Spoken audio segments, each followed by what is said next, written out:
that this is now adding buoys into the mix. And we've always said that the conditions around, in Latin America in general, really lent themselves to having long-term, sustainable, persistent and resident systems deployed. All right, welcome back inside our proactive newsroom. Joining me now is Philipp Stratmann. He is the CEO of Ocean Power Technologies. And Philipp, great to see you again. How are you?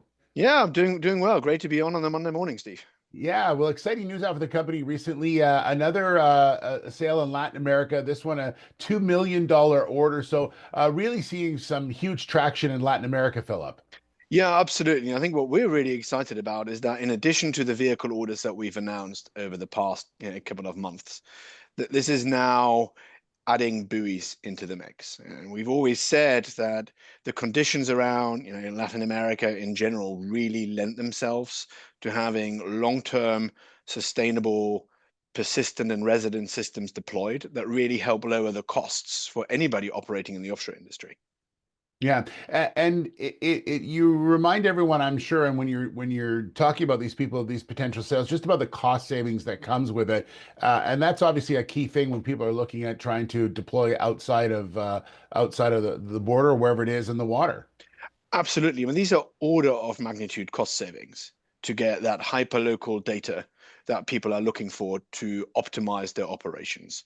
Instead of going out with large boats that require, large number of people and burn a whole bunch of bunker fuel, that's going to cost you a lot of money. You can go and put buoys out there with autonomous vehicles and really drive cost reductions, which make it way more efficient for our customers, whether they are in the offshore energy space, be that oil and gas or anything else, or they're in the ocean security, ocean protection area. Yeah, and that's another key point to this is that part of it is no matter what's happening around the world, you always need to protect the oceans and you need to protect your assets within the oceans. And are you hearing that from the clients that you're dealing with, the importance of that? Yeah, we see this as a very apolitical issue. It's You've got offshore operations, they need to happen, and you need to do them in the most cost-efficient way possible. You've got issues around national security. You do need to do ocean protection and ocean security.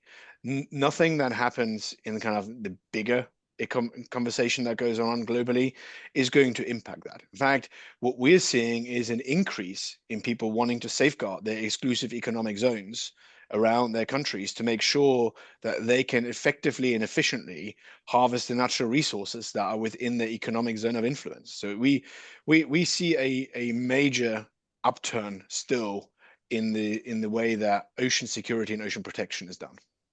I know that you're going to be exhibiting at a massive conference in Abu Dhabi in a couple of weeks. I guess it's good and we talked about you going to conferences last year, and there was about like, hey, here's what we have. But now it's like, hey, here's what we have, but also here's all the sales that we have as well. I think it really gives you a strong message heading into that NAVDAC conference. Yeah, absolutely. We'll be at IDEX, NAVDEX in just over 2 weeks in Abu Dhabi. It's one of the world's biggest defense exhibitions that takes place. We talked last year about how we've kept on expanding our presence in the United Arab Emirates and in the Middle East in general. So this marks that next step of we're here, we're providing systems into the area. These are real, these are commercially available, and we look forward to continuing to expand on that footprint.